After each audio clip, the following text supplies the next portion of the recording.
Greetings, everyone. Alright, so to the chair of our department, Jenny Sharp, distinguished faculty, staff, graduate candidates, fellow grads, family, friends, thank you for this opportunity to contribute and share my knowledge. So in Women's Studies, we have 3 pillars of discourse that are structured under concepts of power, knowledge, and body. And I would like to share to you what these terms have meant to me. So we see power in this country very differently. We see it in power of technology, we see it in power of corporations, but we sometimes forget that it is the people. It is everyone in this room that has the true power. There is power within every graduate here, but we started off not knowing our capabilities. The first day of our college career, I don't think anyone was thinking about empowerment. We're all probably thinking how horrible UCLA parking is, or how slow people walk here, or even the daunting climb up Bruin Walk. Yeah, but we've all learned and we've all adjusted. We now get here 30 or even an hour just to find parking. We know how to dodge the slow walkers, and for most of us, we take the elevator inside Akron just to avoid Bruin Walk and all, right? Okay, so on a very small scale, we've managed to empower ourselves. So in Women's of Color class, we learned that structures of powers, what the structures of powers look like, and how important it is to deconstruct and rebuild these powers in order to empower ourselves. We were given this gift to critically analyze everything in every aspect in order to understand.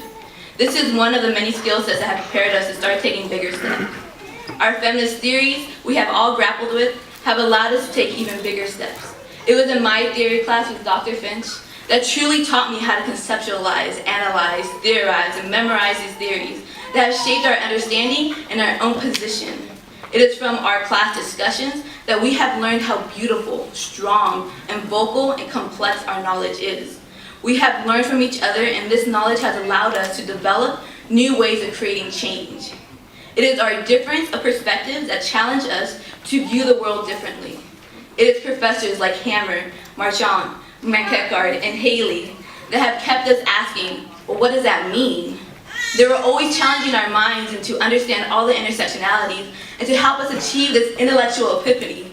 And quite frankly, intellectual epiphanies happen all the time in this department. So we learn theoretically and physically how much our bodies can endure. Balancing a full workload, working part-time, attending late-night meetings for our club, and remaining active on this campus, while some of us have to raise a family or plan for our future. We are all driven, successful people, and we've certainly proven that. As we are on this constant grind and intellectual hustle, we sometimes forget how limited our time is here. So to that I say, don't be afraid of change. So our path at 21, 25, 40 may not be the path we will follow in 10 to 5 years, but that's okay. We've learned that we must allow ourselves to remain fluid with our decisions. The strong women that we have learned about in class remind us that making change to our life plans is okay. In fact, it's the only way real change can occur. So the people that we are today is someone completely different than when we started off in 2008. Our parents, our friends, our counselors, our loved ones have all noticed this dramatic shift. And as we walk across the stage today, they're here cheering us on. Woo! It is our passion, our knowledge, our power, and our bodies that will change the course of this nation. As we are reminded how precious rights are under attack, we will be the ones to offer our insights. We will be the ones that are elected into office. They're the future medical leaders. They're the future New York Times writers. They're the future lawyers to keep the institutions critically thinking and ask them, what do you mean?